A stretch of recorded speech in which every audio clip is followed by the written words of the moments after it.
आज करने वाले हैं क्लास 11th फैशन स्टडीज का चैप्टर 4 या फिर यूनिट 4 की बात करें, एलिमेंट्स ऑफ गारमेंट मेकिंग। भाई मैंने क्योंकि यूनिट 3 तक की वीडियो सारी बना दी हैं, ठीक है। अगर आपने वो नहीं देखी हैं तो एक बार ज़रूर देख लो, उसके लिंक मैं डिस्क्रिप्शन में डाल दूंगी। मुझे बहुत बच्चों ने कमेंट करके बोला मैम हमारा पेपर कल है और आपने यूनिट 4 के अपने चीट नोट्स हमारे साथ शेयर नहीं करे हैं, ठीक है। एक बच्चे ने तो मुझे ये भी बोला कि मैम आप ये बताओ कि मतलब, मैंने बोला आपने क्यों नहीं देखी वीडियोस, पहले देख लेते या फिर आप मुझे पहले बोल देते, मैं चैप्टर 4 की भी बना देती, ठीक है। क्योंकि मैं पेंटिंग और फाइन आर्ट सारा सिलेबस कवर कर रही हूँ। तो मुझे बोलता मुझे मैम पता ही नहीं था कि कोई फैशन स्टडीज़ की भी वीडियो बनाता होगा। तो भाई एक बात मैं पहले क्लियर कर दूँ कि फैशन स्टडीज़ बहुत ही इम्पोर्टेंट टॉपिक है।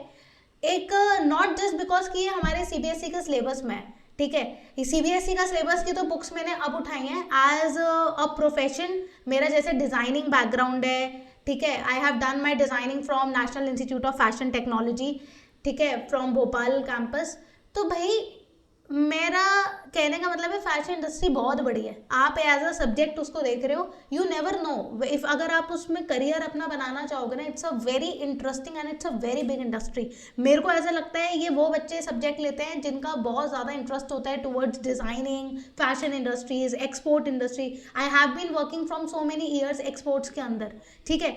मेरे पास बच्चे जब आए थे 11th-12th की बुक्स लेके कि मैम मुझे पता नहीं चल रहा है, ये लोग टीचर्स हमें देते नहीं है अच्छे, इसलिए एज अ रिस्पॉन्सिबल पर्सन मुझे लगा कि इनको अगर मैं पढ़ा सकती हूँ किसी तरीके से, because I am not a teacher in a school, ठीक है। तो मैंने सोचा कि मैं 11th-12th के इनको एक बार ढंग से पढ़ा देते हैं। They need a expert for their 11th-12th curriculum, क्योंकि हम लोग कॉलेजेस वगैरह में पढ़ाते हैं, एक्सपर्ट सेशंस लेते हैं, पर स्कूल लेवल पे भी एक अच्छा प्रोफेशनल टीचर चाहिए, क्योंकि आप लोगों के पास जो टीचर्स होते हैं वो पेंटिंग वाले होते हैं, उन्हीं को ही दे देते हैं fashion studies. That's why I believe कि मैंने इसलिए सोचा कि यूट्यूब पे पढ़ाऊँ, ठीक है। तो take the subject very nicely, बहुत सारी टेक्निकल चीज़ें आती हैं जो हमें आगे समझनी है, ठीक है। चलो स्टार्ट करते हैं चैप्टर। अब fashion studies chapter 4, elements of garment making. एक कपड़े को बनाने के जो एलिमेंट्स होते हैं उसके बारे में हम बात करने वाले हैं। भाई इतनी बड़ी बड़ी आपकी जो बुक्स हैं एनसीईआरटी की, उससे ही इंस्पिरेशन लेके, इंस्पिरेशन नहीं बोलूँगी, उसी को ही पढ़ के बहुत अच्छे नोट्स बनाए गए हैं जिससे आपके सारे टॉपिक इजीली कवर हो गए। और मैंने एक बच्चा 11th-12th का कितनी आसान भाषा में समझ सकता है, ठीक है, ऑनलाइन में ऑफ कोर्स कितनी आसान भाषा में समझ सकता है, उसको ध्यान में रखते हुए ही बनाया है, ठीक है। अब आ जाओ 4.1 क्या कहता है, introduction to garment making. Definition क्या है, Sewing is the craft of attaching or fastening fabric using a needle and thread। अब इसको जरा शुद्ध भाषा में समझते हैं।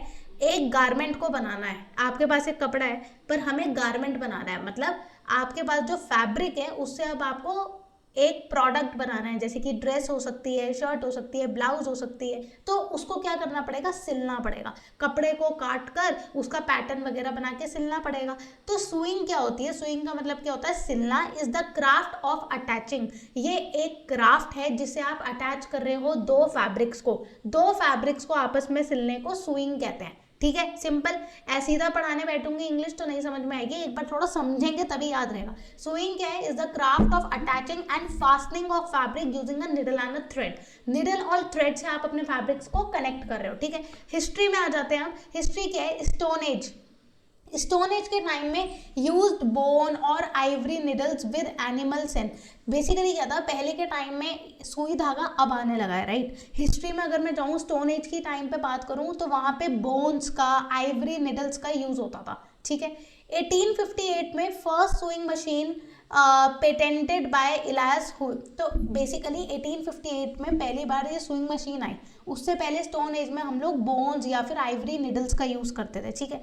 Isaac singer design the machine with a foot thread. Basically ये जो फुट होता है, जब आप कपड़े को सिलते हो तो मशीन के नीचे जो फुट रखते हो, वो जो फुट है उसके बारे में बात कर रहे हैं। उन्होंने ये फुट थ्रेडल का इन्वेंट किया था, बेसिकली डिज़ाइन किया था। मशीन दो तरीके की होती हैं, एक आपकी होती है सिंगल निडल लॉक स्टिच, ठीक है। The most common machine use globally for industry, जो कि आपकी सिंगल निडल लॉक स्टिच होती है। बेसिकली कोई भी स्टिच होगी, कपड़ा दो अगर सिलाई मशीन में जाएगा सिलने के लिए तो एक धागा तो ऊपर से आएगा और एक धागा नीचे से आएगा, तो एक दूसरे को लॉक करता हुआ जाएगा तभी तो कपड़ा आपस में सिलेगा। सिर्फ ऊपर से लगाने से तो कुछ नहीं होगा। हम लोग क्या करते हैं, अगर मम्मी को भी देखा हो दो कपड़ों को जोड़ते हुए, तो क्या करती हैं, सुई को आगे से डालेंगी, पीछे से निकालेंगी, आगे से डालेंगी, पीछे से निकालेंगी। तो जब वो फैब्रिक को आगे पीछे से डालती है, मतलब ऊपर नीचे दोनों तरफ से लॉकिंग होती है, राइट।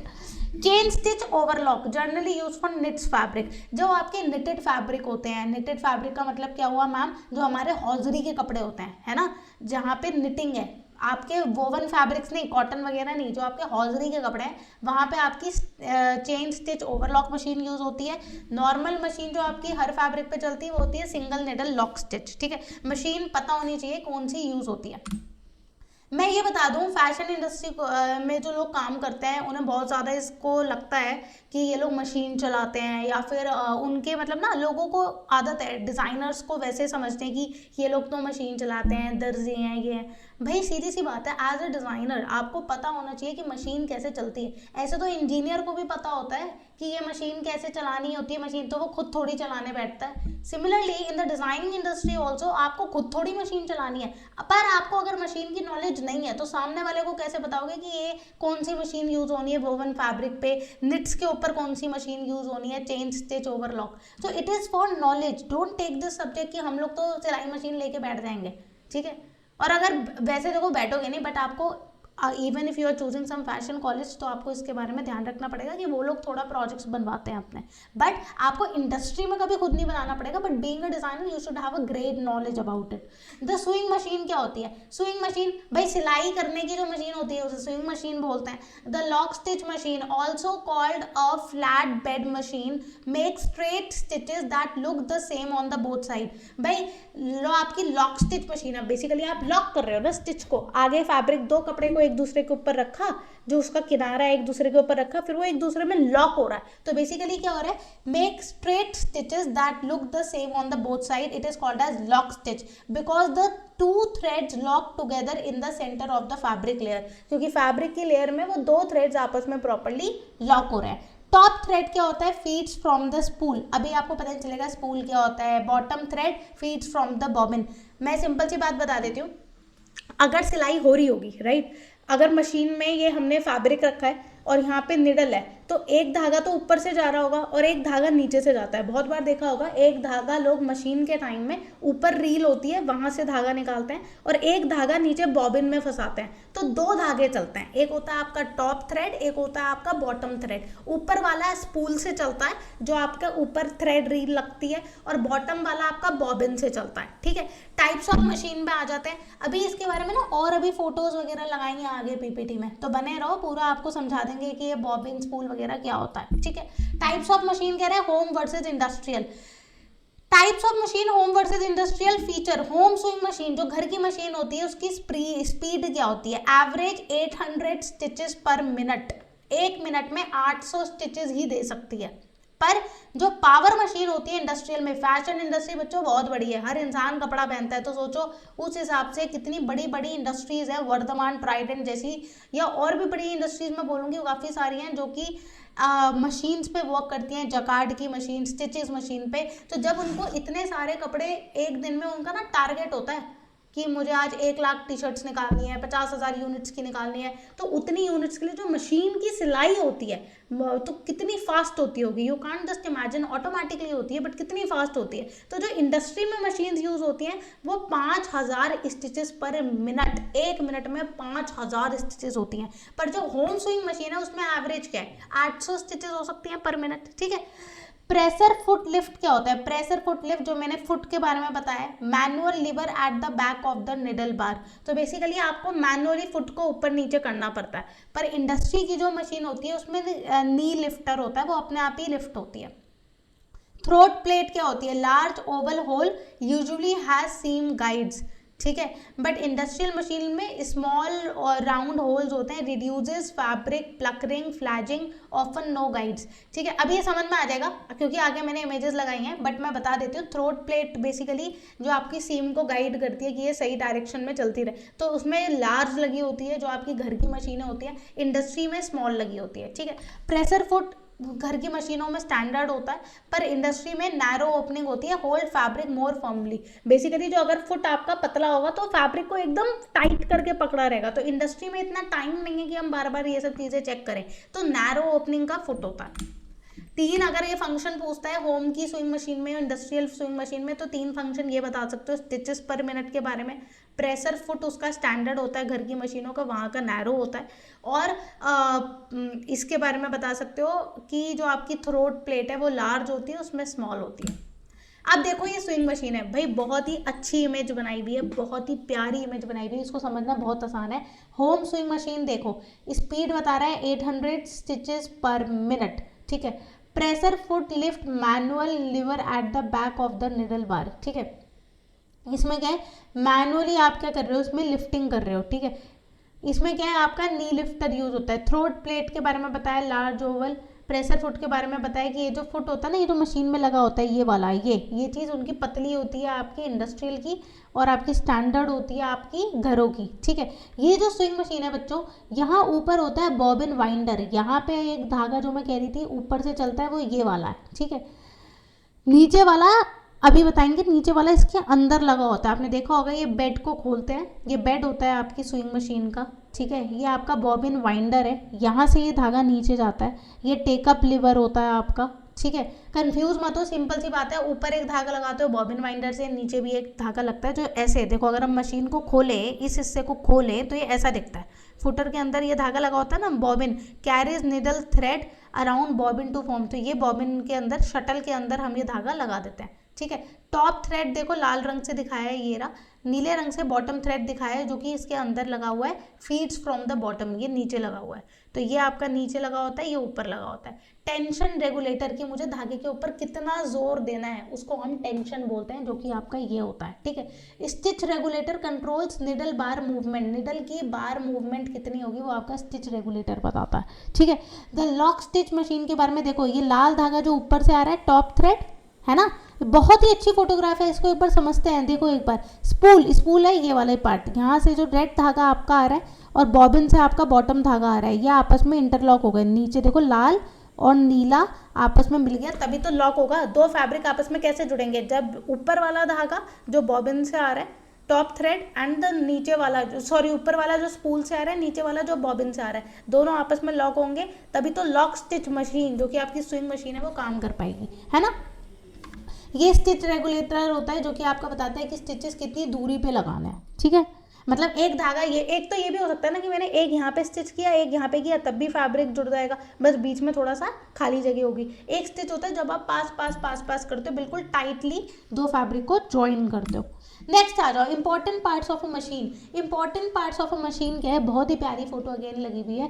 द बेड पार्ट जो होता है नीचे वाला, ठीक है, जो कि लोअर पार्ट स्टैंडर्ड बोलते हैं, ये मशीन का आपका नीचे वाला पार्ट होता है। मैं इसलिए बता रही हूँ ये सारी चीज़ें, वाइवा में ये सारे क्वेश्चन बच्चों पूछे जाते हैं कि बेड क्या होता है, ये बेड होता है स्टिचिंग मशीन का, अगर फैशन इंडस्ट्रीज में जा रहे हो तब भी पता होना चाहिए, ठीक है। आर्म क्या होता है, the curved part of the head handling the upper thread, ये जो कर्व पार्ट है ये वाला, ये देख रहे हो, ये जो कर्व पार्ट होता है इसको बोलते हैं arm of the stitching machine, ये इसकी आर्म है। नेक्स्ट कह रहा है bobbin winder, mechanism for winding thread onto a bobbin, ये जो धागा है ये कहते हैं बॉबिन वाइंडर, ये क्या है, mechanism of winding thread onto bobbin, bobbin के ऊपर जो धागा ऐसे लपेटा गया है, ये है आपका bobbin winder. Feed dog, feed dog क्या होता है, ये metal teeth under pressure foot, ये प्रेशर फुट के अंदर एक देखें, ये फुट है, ये तो प्रेशर फुट है, पर इसके नीचे ये जो छोटे छोटे दांत बने होते हैं ना, वो क्या होता है आपका फीड डॉग, जो कि मेटल के तुत होते हैं, टीथ होते हैं, मूव्स फैब्रिक फॉरवर्ड, ये आपके फैब्रिक को आगे की तरफ खिसकाएंगे। स्टिचिंग जब हम करते हैं, देखा होगा फैब्रिक आगे को बढ़ता है ना, वो कैसे होता है, फीड डॉग की वजह से।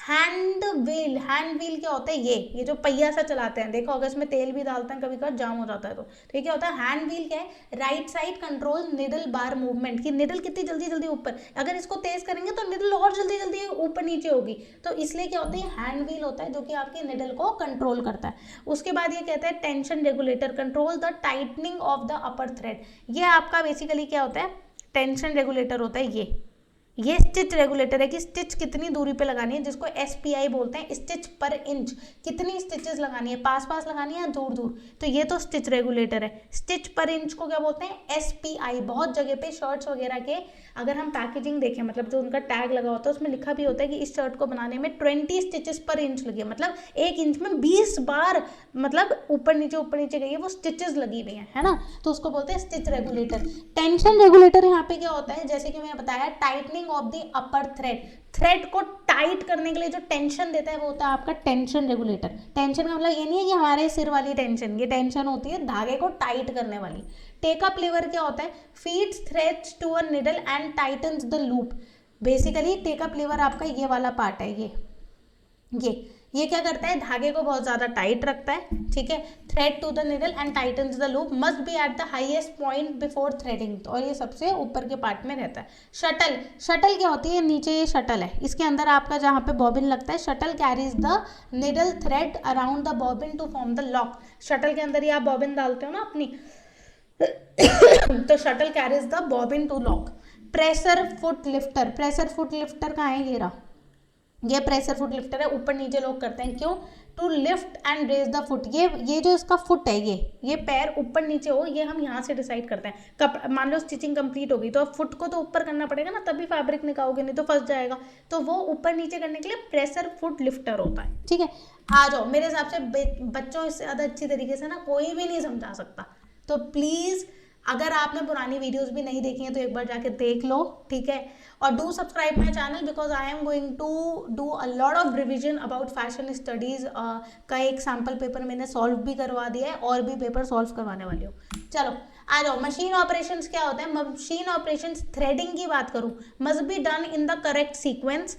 थ्रेडिंग मतलब आप जब एक धागे को मशीन में लगा रहे हो तो एक परफेक्ट सीक्वेंस में, ऐसा तो नहीं ना धागा कहीं नीचे से डाल दिया ऊपर से डाल दिया, तो कैसे करना है, पहले स्पूल में डालोगे, ठीक है। स्पूल होता है ये जो ऊपर वाला पार्ट है ना, बड़ा वाला जो बॉबिन जैसा है, स्पूल में डाला, फिर यहाँ से धागा गया थ्रेड गाइड में। थ्रेड गाइड मतलब यहाँ से धागा हमने इसमें फंसा दिया, फिर आपने टेंशन डिस्क के ऊपर से लेके चले गए, फिर टेकअप लीवर के पास गए, और फिर ये धागा लिवर में फंसा के नीचे ले आए। बहुत मुश्किल नहीं लग रहा, देखा होगा जो लोग मशीन चलाते हैं वो कैसे एकदम, जो आपके वो होते हैं ऑल्टर करने वाले होते हैं, टेलर होते हैं, कैसे करते हैं, एकदम धागा फंसा देते हैं, क्योंकि उनका हाथ सेट हो चुका होता है, कुछ भी नहीं होता इसमें। धागा आपने स्पूल से लिया, ऊपर से लिया, फिर आपने थ्रेड गाइड में लगाया, टेंशन डिस्क में लगाया, और उसको नीचे निडल से निकाल दिया, सिंपल।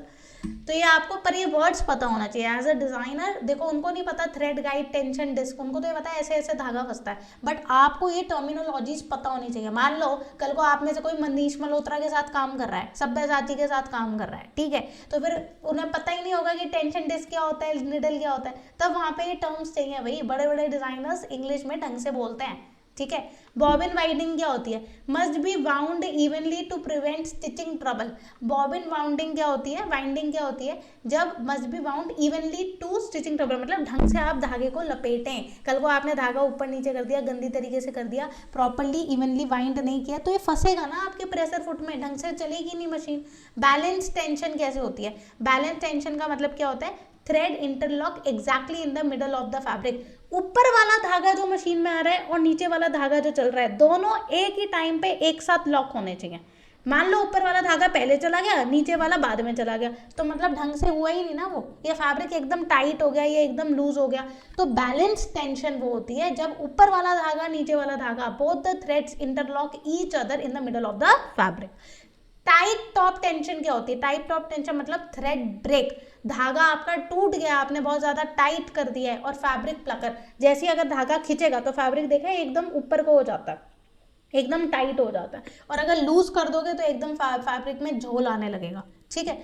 प्रेशर वर्सेस फीड क्या होता है भाई, प्रेशर की बात करें, pressure versus feed, pressure is downward force by pressure foot, जो आपकी फुट नीचे को जोर लगाती है उसको प्रेशर बोलते हैं, ठीक है। वो लाइट फॉर लाइटर फैब्रिक, आपने एकदम सिल्क का फैब्रिक ले लिया, उस पर सिलाई करने जा रहे हो और एकदम टाइट करके प्रेशर लगा रहे हो, फैब्रिक फट जाएगा, तो क्या कहता है, downward force by the pressure foot to hold fabric layers together, जिससे कि फैब्रिक लेयर आपकी प्रॉपरली होल्ड हो पाए। तो आपको डाउनवर्ड फोर्स अपना प्रॉपरली लगाना पड़ेगा, लाइट हल्का लगाना पड़ेगा प्रेशर, अगर हल्का फैब्रिक है, हैवी फैब्रिक है तो हैवी लगाना पड़ेगा। Prevent flagging, fabric rising with the needle, flagging को अवॉइड करो। फीड क्या होता है basically, upward and backward force by the feed dog to move fabric, fabric को अगर आगे की तरफ लेके जाना है तो फीड डॉग मतलब जो आगे का उसका वो है, क्या कहते हैं, दांत जैसे बने होते हैं शेप में, है ना, फीड, वो क्या होता है आपका मूव करता है, वो मूव इसलिए करता है जिससे फैब्रिक आप आगे पीछे कर सको, आगे बढ़ते हैं। Swing tools and machines,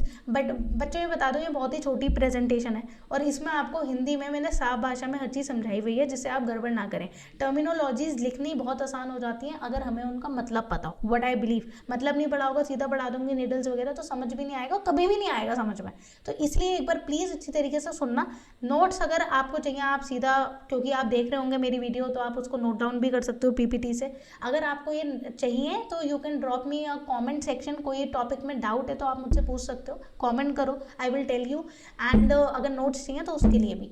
swing tools and materials, अब ये स्टिचिंग करने के लिए हमें बहुत सारे मटेरियल चाहिए। मशीन में तो सामान लगेगा ही लगेगा, फैब्रिक लगेगा, निडल लगेगी, धागा कौन सा चलाना है, तो निडल पहला मटेरियल क्या चाहिए हमें, निडल। क्वेश्चन ये बहुत बार पूछा जाता है, what type of material is required in the swing machines. Needle कौन सी चाहिए होती है, अलग अलग साइज की आती हैं बच्चों। Selection depends on fabric weight and thread type, आपको कौन सी मोटी निडल चाहिए या पतली निडल चाहिए ये आपका डिपेंड करेगा फैब्रिक पे, वेट पे। अगर फैब्रिक बहुत मोटा है तो उसमें आपको very fine to high duty आपको मोटी निडल लगेगी, राइट। तो साइज आपके जो साइजेस होते हैं निडल के, that range from 7 that is very fine to heavy size to 18, 7 से लेके 18 नंबर तक की आपके पास निडल आती है। 7 नंबर वाली बहुत पतली होती है, देखो धीरे धीरे निडल मोटी होती है। अगर फैब्रिक मोटा है तो हमें निडल थोड़ी मोटी चाहिए होगी, राइट। तो वो आपका डिपेंड करेगा। और अगर निडल मोटी, अगर आप पतले फैब्रिक पे मोटी निडल से काम करोगे तो बहुत मोटे मोटे स्टिचेस आएंगे, क्योंकि वो फैब्रिक में छेद कर देगा। तो ध्यान रखना कि जो आपके साइजेस हैं वो 7 से 18 तक आते हैं। टिप टाइप्स क्या होती हैं, एक तो होती है regular sharp for woven fabrics, अगर आपके वोवन फैब्रिक है, वीविंग हुई भी है फैब्रिक में, पता है ना वीविंग क्या होती है, लूम के ऊपर फैब्रिक बना हुआ है, वीविंग हुई भी है, तो उसकी जो निडल की जो एज होगा वो बहुत ज़्यादा शार्प होना चाहिए। मिनिमम प्लकरिंग मतलब फैब्रिक एकदम खिंचाव बहुत कम रहे और निडल बहुत ज़्यादा शार्प होनी चाहिए कि बारीकी से उसमें क्या हो, सिलाई हो सके।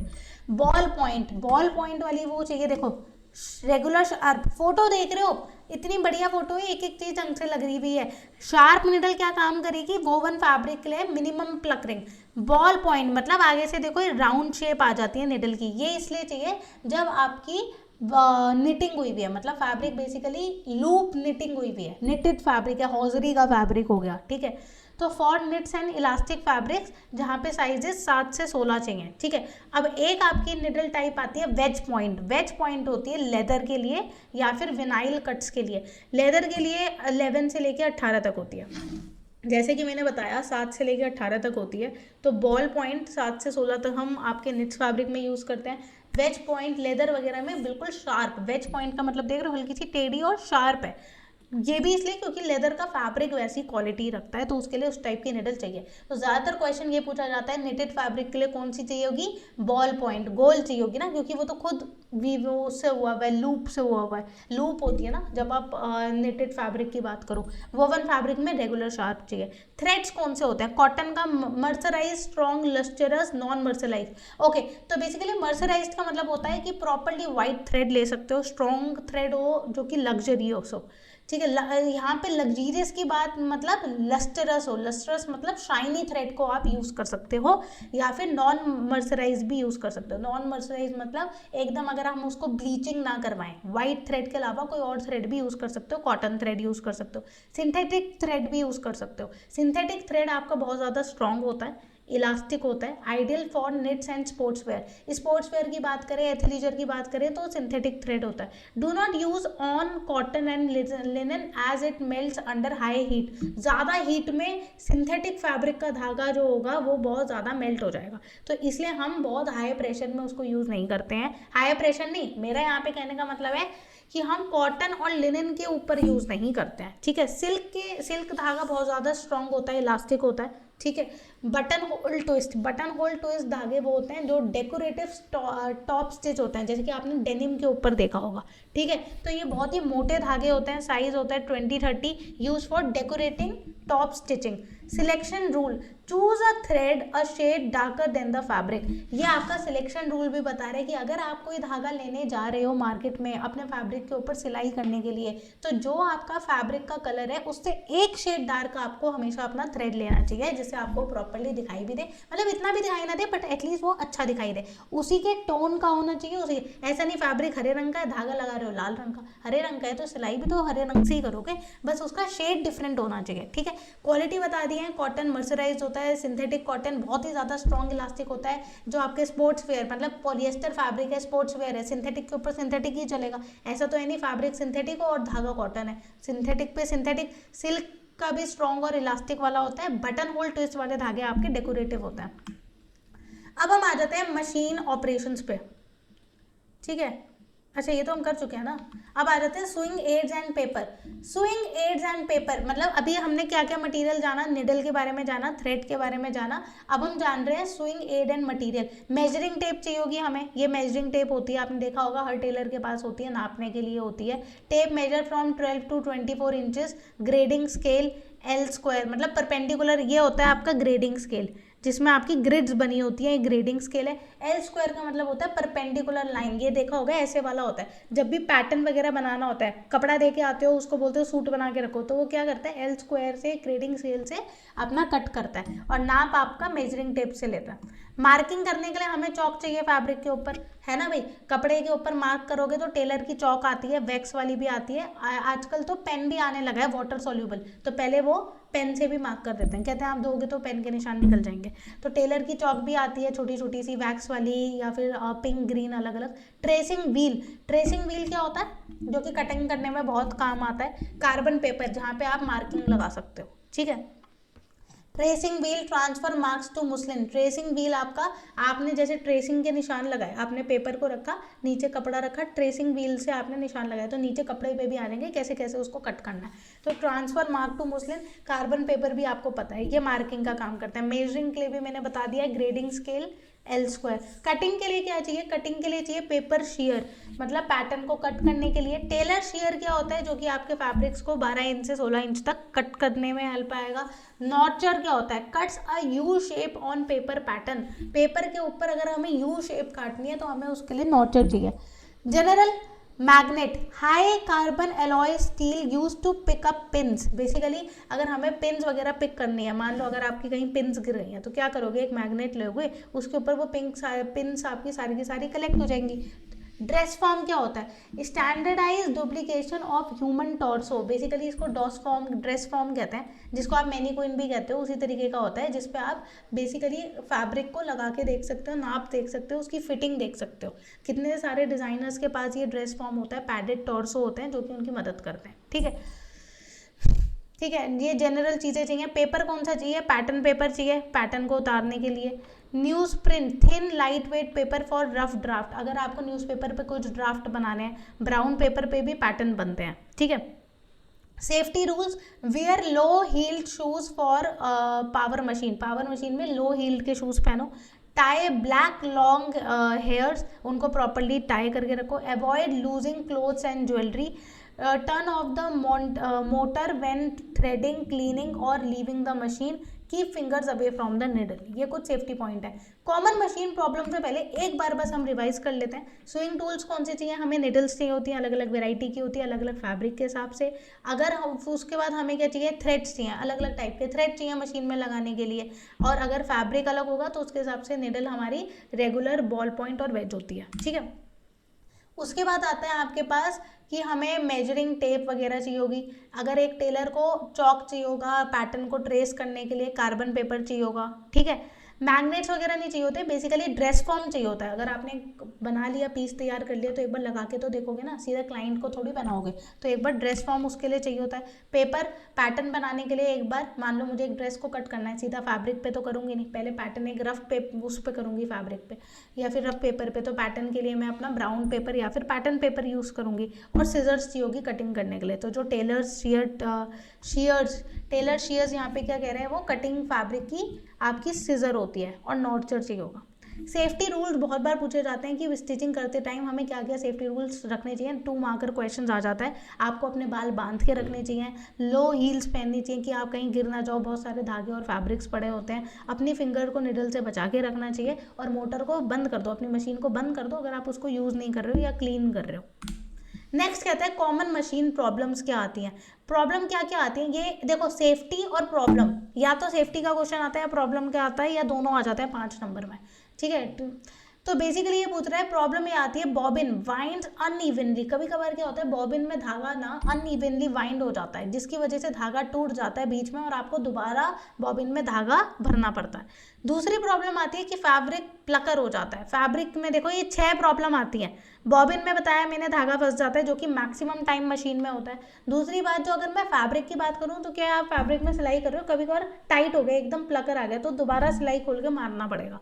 Feed marks on under side, जब आप बहुत ज़्यादा प्रेशर लगा देते हो ना, जो मैं आपको बोल रही थी, प्रेशर फुट का जो लगता है बहुत ज़्यादा, उसके निशान रह जाते हैं या फीड के निशान रह जाते हैं।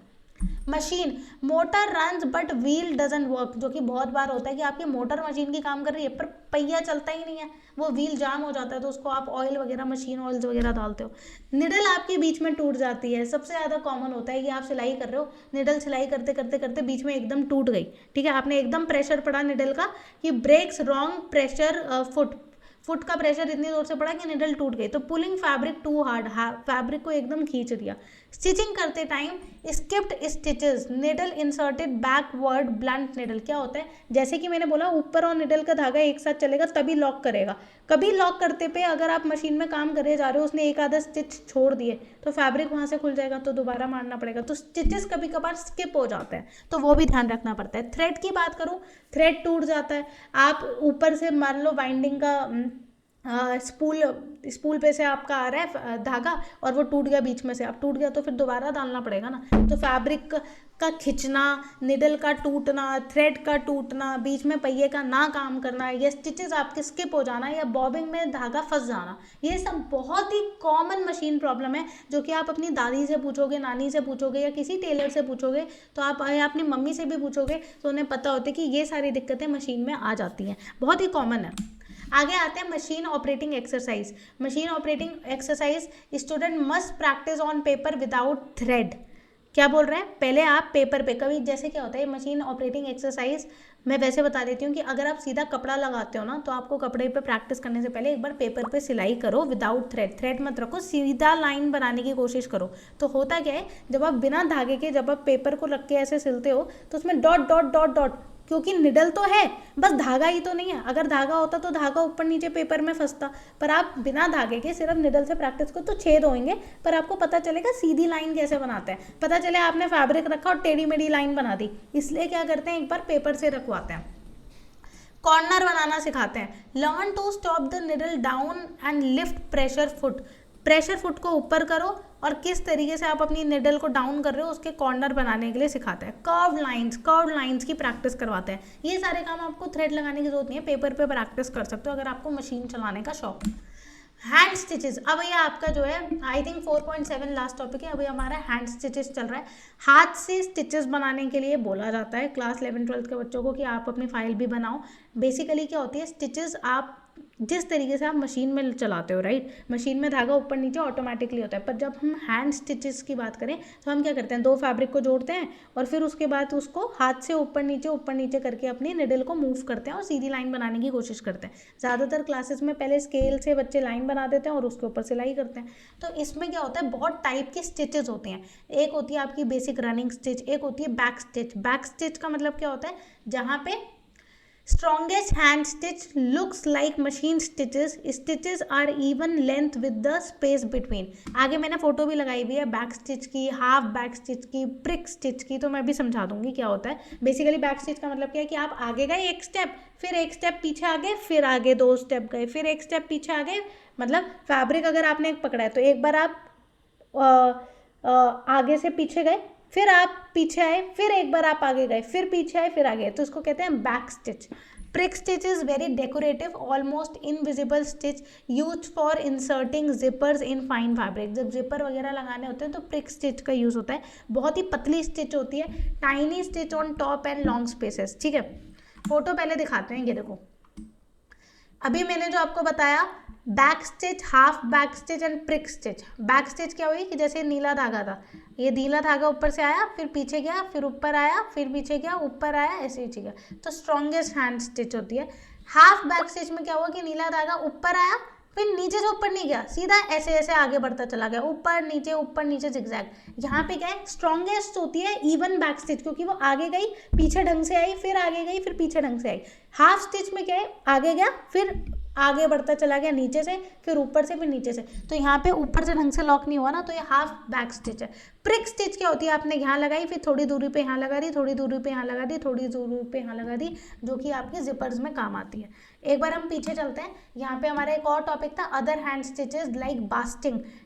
बास्टिंग हो गया, ब्लैंकेट स्टिचिंग हो गया, हेमिंग हो गया, ओवरकास्ट हो गया, ये सब क्या होता है। बास्टिंग का मतलब होता है temporary stitch to hold layer during fitting. Fitting के टाइम पे एक टेम्परेरी स्टिच लगा दी, कहते हैं ना कि मुझे कल शादी में जाना है, आप एक टेम्परेरी स्टिचिंग लगा दो, ऑल्टर कर दो, फिर मैं इसको वापस खुलवा लूंगी, है ना। तो ये क्या होता है, बेसिकली आप अनइवनली दूर दूरी पे आपने बास्टिंग कर दी, मतलब आपने टेम्परेरी ऑल्टर। भाई आप ऐसा करो ना, थोड़ा सा फैब्रिक अंदर करके हल्की सी सिलाई मार दो, बाद में खुलवा लूंगी, बहुत ज़्यादा पक्की सिलाई मत करना। तो ये पक्की सिलाई नहीं होती, आपकी कच्ची सिलाई को बास्टिंग बोलते हैं। ब्लैंकेट स्टिच क्या होता है, decorative stitch use to neat and raw edges for a applique. कभी कभार हमने एक कपड़ा, मान लो मैंने एक शर्ट बनवाई, उसके ऊपर पॉकेट मुझे किसी और फैब्रिक की लगानी है, तो बाहर से जो झूतरे झूतरे निकलते हैं उसकी जगह पे हम क्या करते हैं, उसको ढंग से बेसिकली सिलने के लिए कि उसके फैब्रिक के झूतरे ना निकले, उसको ब्लैंकेट स्टिच बोलते हैं। ठीक है, फोटो दिखा देती हूँ, ये देखो। बास्टिंग तो ये हो गई जो आप कच्ची सिलाई लगाते हो। ब्लैंकेट स्टिच क्या है, ऐसे ऊपर गए, फिर ये बाहर आई, बाहर आई, बाहर आई, ऐसे देखो फैब्रिक में ऐसे गोल गोल यू शेप में बन रही है, ये क्या होती है, ब्लैंकेट स्टिच होती है। ठीक है, अब आ जाते हैं हेमिंग। हेमिंग क्या होता है, किसी भी शर्ट या किसी भी फैब्रिक के किनारे पे देखोगे जो बिल्कुल एजेस, जैसे मान लो आपने फुल स्लीव की शर्ट पहनी है, तो बिल्कुल, ये तो हुडी है तो मैं समझा नहीं पा रही, बट अगर फुल स्लीव की शर्ट होती है, कुछ भी होता है, फैब्रिक का किनारा होता है नीचे किसी भी गारमेंट का, तो उसमें अलग अलग टाइप की हेमिंग होती है, स्लैंट हेमिंग, ब्लाइंड हेमिंग। ठीक है, वो भी मैं दिखाती हूँ, ये देखो, ये हेमिंग है, ऐसे करके फैब्रिक को बंद कर देता है। फैब्रिक, आपने एक कपड़ा लिया, उससे शर्ट बना दी, अब जो शर्ट का नीचे का जो होगा उसमें से धागे निकलेंगे ना, तो उसको हल्का सा ये लोग घुमाते हैं और सिलाई मार देते हैं, जिससे उसके झूतरे ना निकले, रॉ एजेस ना निकले। जो हम झूतरे कह रहे हैं उसको रॉ एजेस बोलते हैं, तो वो स्लांट हेमिंग हो गई। कभी कभार ब्लाइंड हेमिंग डालते हैं कि वो लाइन दिखाई ही ना दे कि उन्होंने कोई सिलाई भी लगाई है। तो और कैच स्टिच मतलब ऐसे क्रॉस स्टिच होती है, तो स्लांट हेमिंग होती है। फैब्रिक को बेसिकली बंद करने के लिए उसको हेमिंग बोलते हैं। कोई स्कर्ट भी पहनोगे तो नीचे देखोगे ऐसे नहीं है कि फैब्रिक उसमें से निकलते जा रहे हैं, तो उनको वो क्या करते हैं, लास्ट में हेमिंग करते हैं। Slant, blind and catch. Next क्या कह रहा है ये, ओवरकास्ट क्या होता है, finishes raw edges to prevent fraying. जैसे कि मैंने बोला रॉ एजेस निकलते हैं, ऐसे करके ओवरकास्ट करी जाती है, क्योंकि ये देखो ये रॉ एजेस निकल रहे हैं तो इसको ओवरकास्ट कर दिया जाता है। या फिर मैं अगर बोलूँ यहाँ pay slip stitch, invisible stitch for joining two fold, उन्हें स्लिप स्टिच बोलते हैं, जो कि इनविजिबल स्टिच होती है। टैक्स क्या होता है, reinforcement at strain point. Strain point के ऊपर ये देखो, ये जो कॉर्नर वाला पॉइंट है, अगर इसमें से धागे निकल रहे हैं तो टैक्स लगा देते हैं। सिंपल सी इस पिक्चर की सारी बातें बता देती हूँ कि बैक स्टिच होती है जो आपके फैब्रिक को बहुत अच्छी तरीके से जोड़ के रखती है। हाफ स्टिच में फैब्रिक आपका हल्का सा लूज रहता है, प्रिक में आपका डेकोरेशन सी रहती है, जिपर में यूज़ होता है। अगर मैं बात करूँ हेमिंग की, अगर फैब्रिक के आपके रॉ एजेस निकल रहे हैं, झूतरे निकल रहे हैं, फ्रे निकल रहे हैं, तो आप क्या करोगे, उसमें स्लांट हेमिंग कर दोगे, या ब्लाइंड हेमिंग कर दोगे, या कैच स्टिच कर दोगे। ठीक है, या फिर आप ओवरकास्ट या स्लिप स्टिच या टैक्स भी कर सकते हो। ये सारी आपकी हेमिंग की ही क्वालिटीज़ हैं।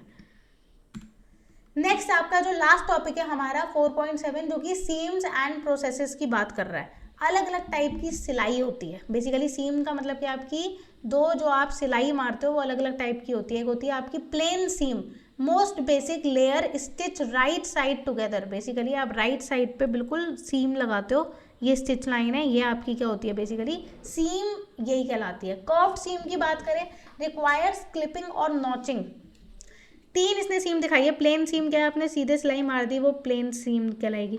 कर्व सीम का मतलब क्या है, देखो एक कर्व में जैसे इसके गले के ऊपर सिलाई मारनी है तो ये नॉच है। ये नॉच मतलब जहाँ पे आपने अगर पढ़ा भी होगा चैप्टर 1 में तो मैंने बताया भी है कि जो नॉच क्या होता है, जहाँ पे आपकी फैब्रिक की डार्ट का पॉइंट होता है, जो नॉच है यहाँ पे ज्वाइन करने वाला, तो नॉचिंग के टाइम पे आपकी कर्व्ड सीम होती है। कॉर्नर सीम क्या होती है, जो आप कॉर्नर में लगाते हो, सिंपल है। जो कि आपकी नीड्स रीएनफोर्समेंट, मतलब छोटी छोटी स्टिचेस चाहिए होती हैं कॉर्नर के ऊपर, ठीक है। सेल्फ एनक्लोज सीम कौन सी होती है, सेल्फ एनक्लोज सीम होती है French seam, seam within a cage basically अगर मैं बोलूँ।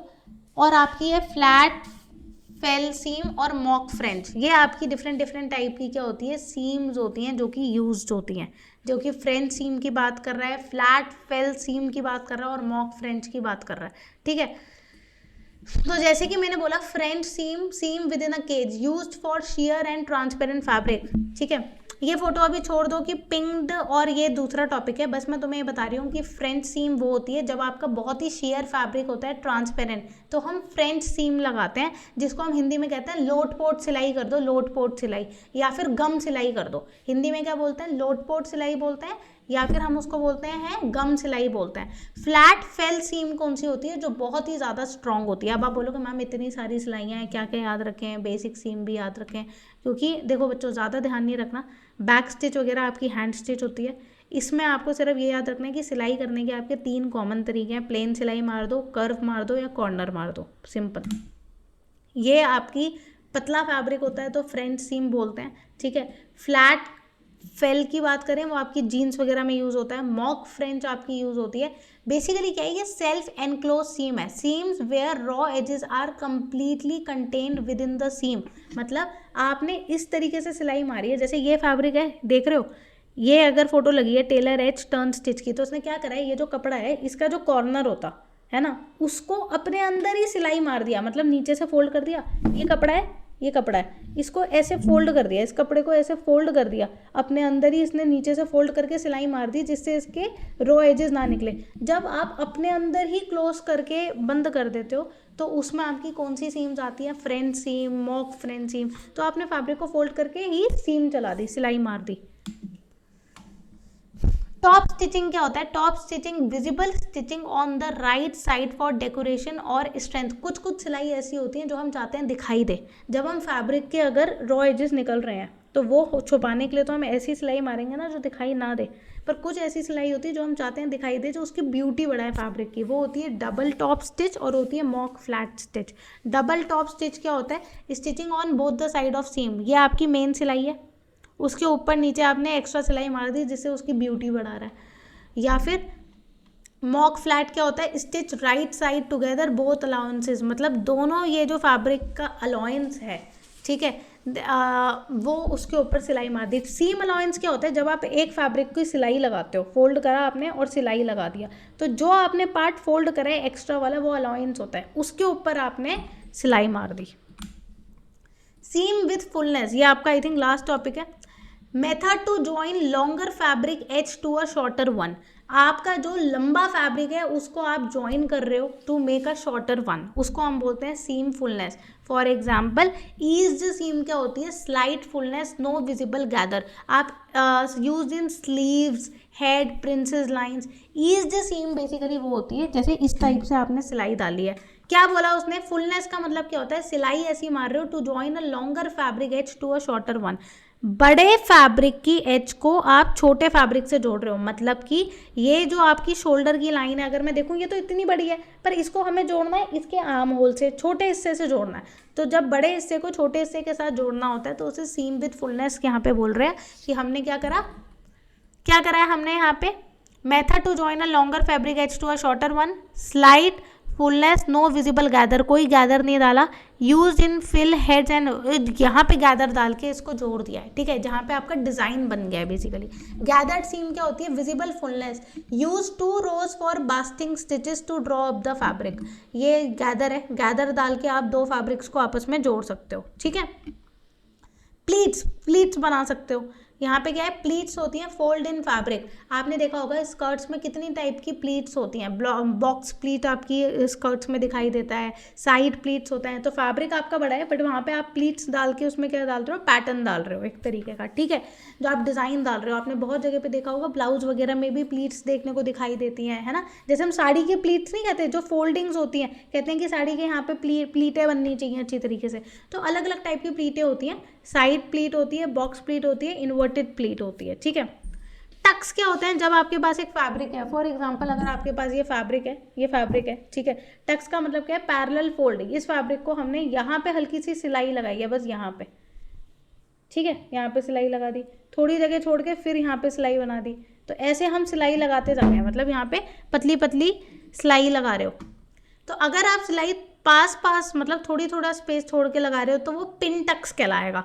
स्पेस टक्स क्या होगा कि आपने थोड़ी जगह छोड़ी फिर सिलाई लगाई, थोड़ी जगह छोड़ी फिर, और ब्लाइंड टक्स होता है कि आपने बहुत जगह छोड़ी फिर सिलाई लगाई, बहुत जगह छोड़ी फिर सिलाई लगाई, तो वो आपका ब्लाइंड टक्स। भाई मैं बता देती हूँ, इस चैप्टर में majorly types of pleat, side, box, inverted, इसका डायग्राम बनाने के लिए भी आता है। टाइप्स ऑफ टक्स क्या होती हैं, पिन टक्स जो कि आप बहुत पास लगा रहे हो, थोड़े डिस्टेंस पे स्पेस टक्स, और ब्लाइंड टक्स आता ही आता है। सीम ज़्यादा नहीं पूछता वो, व्हाट इज सीम पूछेगा। डबल टॉप स्टिच पूछ सकता है कि आप फैब्रिक को सुंदर बनाने के लिए क्या कर रहे हो।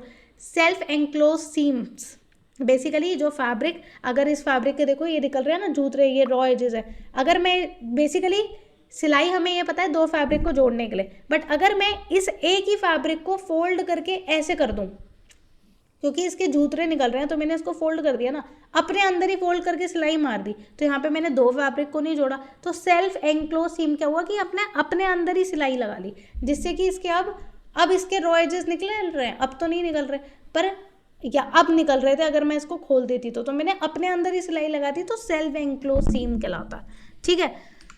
बेसिक चीज़ें पूछते हैं, मशीन के बारे में पूछते हैं, बाकी प्लीट्स और टक्स के बारे में मेजरली पूछा जाता है, गैदर्स के बारे में पूछा जाता है।